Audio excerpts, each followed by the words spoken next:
এই নাও তো ফোনটা রিসিভ করো, তো রিসিভ করে বলো যে আমি বাসায় না, আমি একটু বাইরে গেছি। কে ফোন দিছে? আরে পাশে পাশের ভাবি, ধরো। তুমি রিসিভ করে কথা বলো। যেটা বলছি সেটা করো তো, আমার তার সাথে কথা বলতে ইচ্ছে করতেছে না, ধরো।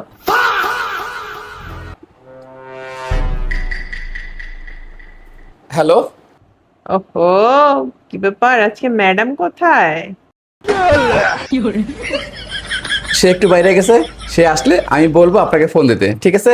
ওকে, বাই। আরে বাই, কেন এত তাড়াতাড়ি কিসের? হ্যাঁ, এমনিতে তো আপনি আমার সাথে কথা বলার জন্য খুব উতলা হয়ে থাকেন। আজকে যখন সুযোগ পাইছেন তাহলে আজকে কেটে দেওয়ার জন্য এত তাড়াহুড়া কেন? হ্যাঁ, মানে আচ্ছা থাক, এত ঘাবড়ানো লাগবে না, এমনিতেও আমি আপনার বেশি সময় নিব না। আচ্ছা, আমাকে একটা কথা বলেন তো। কি কথা? ধরেন আমার আর আপনার ওয়াইফের মধ্যে যদি ঝগড়া লাগে তাহলে আপনি কার পক্ষ নিবেন? আমি খুব ভালো করে জানি আপনারা দুজন খুব ভালো বন্ধু। আপনারা কখনো ঝগড়া করতেই পারেন না। আরে তারপরও ধরেন যে আমাদের ঝগড়া লেগে গেছে, এখন আপনি কার পক্ষ নিবেন?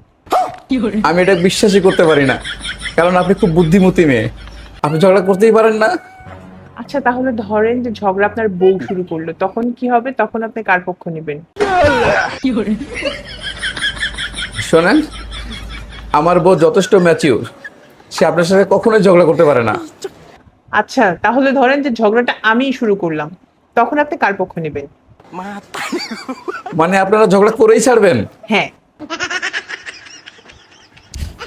বলো, বলো তুমি কার সাইড দিবা? তোমার। আমি জানতাম। আমি জানতাম আপনি আমার পক্ষই নিবেন। ওকে, বাই।